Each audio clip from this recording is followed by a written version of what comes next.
The map looks familiar at first. Asia on one side, Europe on the other. Between them, the same old shipping lanes that have carried global trade for decades.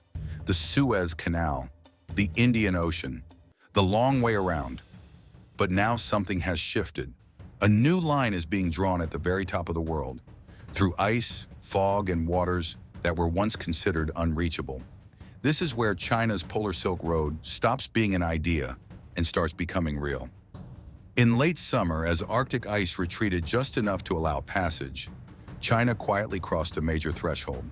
A Chinese shipping company launched the country's first regular scheduled commercial container service through the Arctic. The route runs along Russia's northern sea route, cutting across the roof of Eurasia. It was branded the Arctic Express. And with that single move, global shipping maps began to change. For years, the Polar Silk Road existed mostly on paper. It was mentioned in policy documents, white papers, and long-term plans. Analysts debated it, skeptics doubted it, supporters framed it as a future option, not something that could work now.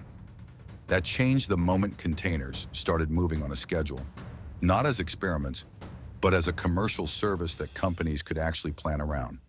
The immediate reason is simple: time. The Arctic route slashes the journey between East Asia and Northern Europe almost in half.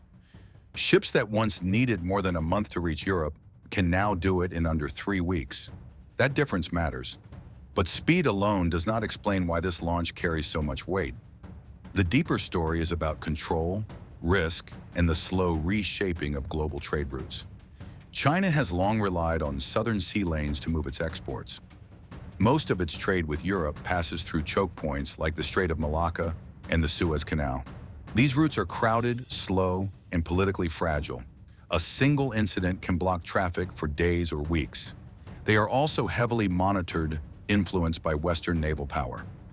From Beijing's point of view, that dependence has always been a strategic weakness. The Arctic offers an alternative, not a replacement, at least not yet, but a hedge. A second option that reduces reliance on routes China does not fully control. That idea sits at the heart of the Polar Silk Road. China first laid out this vision publicly in January 2018. That was when it released its first Arctic policy white paper. In it, Beijing described itself as a near-Arctic state, a term that raised eyebrows at the time. China has no Arctic coastline, no territory above the Arctic Circle, but the document made clear that China saw the region as directly linked to its future. The policy connected the Arctic to the Belt and Road Initiative, China's massive global connectivity project. Roads, ports, railways, and pipelines across more than 150 countries were already part of the plan. The Arctic was framed as the northern extension. The Polar Silk Road would link Asia and Europe through the high north. The language of the policy was careful. It emphasized respect for Arctic states, cooperation, sustainability, and adherence to international law. China repeatedly pointed to the United Nations Convention on the Law of the Sea. It stressed peaceful use and environmental protection. This was not accidental. As a non-Arctic state, China needed legitimacy. It needed to reassure countries that already had sovereignty in the region. That effort had been underway for years. China gained permanent observer status on the Arctic Council in 2013 after a long diplomatic push. That seat does not give voting power, but it provides access, meetings, working groups, networks. It allows China to be present where rules, norms, and expectations are discussed. At the same time, China invested heavily in science, research expeditions, icebreakers, polar satellites. In 2004, it opened the Yellow River Research Station in Norway. Officially, this was about climate science, understanding ice melt, weather systems, environmental change. But science also builds presence, data, expertise, long-term relationships. This approach reflects how Beijing sees the Arctic, not as a place for quick wins, but as a long-term investment. Military power is limited there. Geography and politics constrain it. So instead, China has leaned on soft power, economics, infrastructure, research. By embedding itself into Arctic activity, it aims to become indispensable. That strategy now has an operational backbone. The Arctic Express, The service is run by China's Haiji Shipping Company. It launched its first scheduled sailings in September, timed carefully to the end of the Arctic navigation season. The route links major Chinese ports like Fuzhou, Ningbo, Qingdao, Shanghai, and Dalian with key northern European hubs. Felixstowe in the UK, Rotterdam in the Netherlands, Hamburg in Germany, Gdansk in Poland. This is not a niche connection. These are core nodes of global trade. The message is clear. The Arctic route is being positioned as a serious option for mainstream cargo, not just special shipments. The numbers explain why. The Arctic leg of the journey takes about 18 to 19 days. Traditional routes through the Suez Canal can take anywhere from 30 to 50 days, depending on congestion and conditions. Even China's much-publicized rail links to Europe are slower over comparable distances. The timing of the launch was also telling. The first voyages were aligned with Europe's peak pre-Christmas import season. Speed to market is everything during that period. Goods like textiles, building materials, and electromechanical products lose value if they arrive late. Cutting weeks off delivery times gives exporters a real edge. Still, this route is not without limits. The Arctic is unforgiving. Ice conditions restrict reliable navigation to a narrow window in summer and early autumn. For now, the Arctic Express is seasonal. Year-round service would require ships with very high ice class ratings and constant icebreaker support. That support comes from Russia. The Northern Sea route runs along Russia's Arctic coastline, and Moscow controls access. Icebreakers are operated by Russia's state nuclear energy company, Rosatom. Every transit depends on coordination, fees, and approvals. China's shipping companies are learning to work within these constraints. Another Chinese operator, New Shipping Line, completed several Arctic voyages in recent years using ships with medium ice protection. It plans to expand its fleet to increase capacity. The trend is clear. Experience is building. Confidence is growing. One notable choice by Haiji Shipping is what it avoids. Its Arctic Express does not dock at Russian ports along the way. It runs directly between Asia and Europe. That is not an accident. Since Russia's invasion of Ukraine in 2022, Western sanctions have made port calls in Russia legally and politically risky. By bypassing Russian ports, Chinese operators reduce exposure to those complications. Even so, Arctic navigation comes with heavy requirements. Ships must comply with the International Maritime Organization's Polar Code. Insurance costs are much higher. Routes must be approved. Sanctions checks are strict. Crews need special training. Accurate ice and weather forecasting is critical, and that remains a weak point in the Arctic system.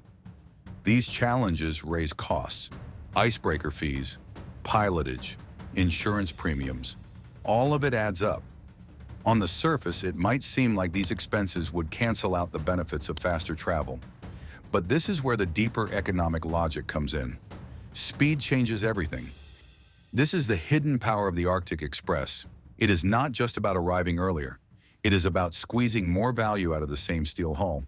That improved asset utilization helps offset the higher costs of Arctic operations. It shifts the balance from marginal experiment to viable business model. And once a route becomes viable, it starts reshaping decisions. Logistics planners begin factoring it in. Supply chains adjust. Risk calculations change. The Arctic stops being a blank space at the top of the map and starts becoming part of regular forecasts. For China, that shift is strategic. The Polar Silk Road was never meant to replace existing routes overnight. It was meant to add options, to reduce vulnerability, to give Beijing leverage in a world where trade routes are increasingly tied to politics. The launch of a scheduled Arctic container service forces others to pay attention. Governments, shipping companies, insurers, naval planners. Everyone now has to consider a future where the Arctic plays a larger role in global trade. It also ties China and Russia closer together in the high north, even as China tries to limit direct exposure to Russian risks. Moscow sees the Northern Sea route as a source of revenue and influence. Beijing sees it as access and flexibility. Their interests align, at least for now. A container ship sailing from Yokohama to Rotterdam through the Suez Canal travels roughly 12,840 nautical miles. The same trip through the Arctic cuts that down to about 5,770 nautical miles. That is not a small difference. It is almost a 40% reduction. In shipping terms, that changes everything. The Arctic route also removes certain southern risks. There are no Suez Canal tolls, which can reach around $273,000 per passage. There is no need for piracy insurance tied to the Red Sea. Recent disruptions in southern choke points have only increased the appeal of a northern alternative. But the Arctic does not offer free passage. It replaces old costs with new ones. The Northern Sea route comes with a heavy Arctic-specific cost stack. Ships must pay for icebreaker escorts. They must hire specialized Arctic pilots. Insurance premiums rise sharply because the region is remote, cold, and unforgiving.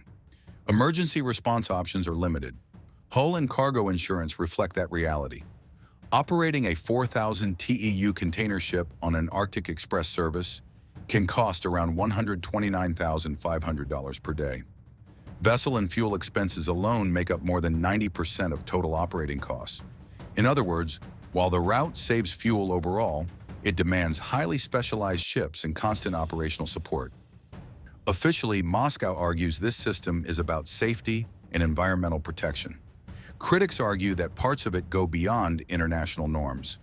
Either way, the reality is clear. No ship transits the Northern Sea route without Russian approval. That gives Russia power, but power does not always mean strength. Since 2022, Western sanctions have sharply limited Russia's economic options. Investment dried up, technology access narrowed, critical data sources, including advanced satellite imagery used for ice and weather forecasting, became harder to obtain. Turning the Arctic into a reliable shipping corridor requires money, technology, and traffic. Russia increasingly lacks all three on its own. China fills the gap. Beijing brings capital. It brings shipbuilding capacity. It brings cargo volumes. Roughly 95% of all transit cargo on the Northern Sea route now moves between China and Russia. That includes oil, gas, and increasingly, containers. The partnership is formal and deepening. In 2023, both countries set up a joint working group dedicated to developing the route. Russia trains Chinese sailors in Arctic navigation at its maritime universities. China tests its Beidou navigation satellite system in Arctic conditions. Both sides cooperate on improving sea ice forecasting. On paper, Russia controls the route. In practice, it depends on China to make it work. This is exactly what worries the West. Across Europe and North America, China's Arctic push is no longer seen as purely commercial. Nordic countries in particular have grown increasingly skeptical. Finland and Norway have moved to block or cancel Chinese investments tied to Arctic infrastructure. Projects once welcomed are now viewed through a security lens. The Arctic Council, once the main forum for regional cooperation, is partly paralyzed due to the breakdown in relations with Russia. Western officials worry that this vacuum gives China more room to shape norms and assert influence as an observer state. European ports like Rotterdam, Hamburg, and Felixstowe are already handling Arctic-bound cargo. From a commercial perspective, the logic is hard to ignore. Faster delivery, fewer delays, avoidance of volatile southern routes. When the first Arctic container voyage fills up completely, it sends a signal louder than any policy statement. This creates a painful disconnect. Governments may want to limit China and Russia's Arctic influence. Companies want their goods delivered faster and more reliably. The Arctic Express sits right in the middle of that conflict. On the other hand, a major spill or collision in the Arctic would be extremely hard to manage. Search and rescue infrastructure is sparse. Ports are far apart. Communications are limited. Weather changes fast. Coordinating international response efforts would be slow and complex. Russia has plans to expand rescue and support fleets by 2035.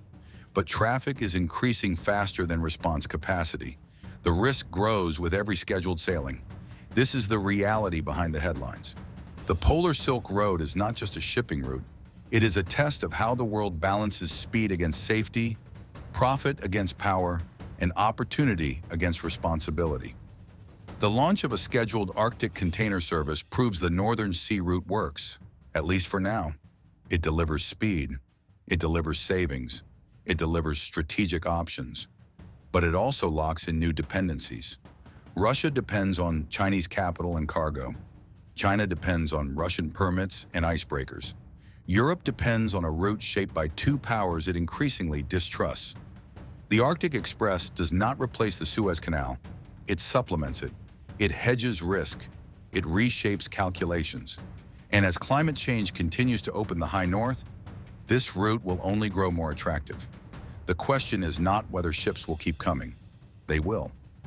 The real question is who sets the rules, who bears the risks, and who pays the price as the top of the world turns into the next front line of global trade and competition.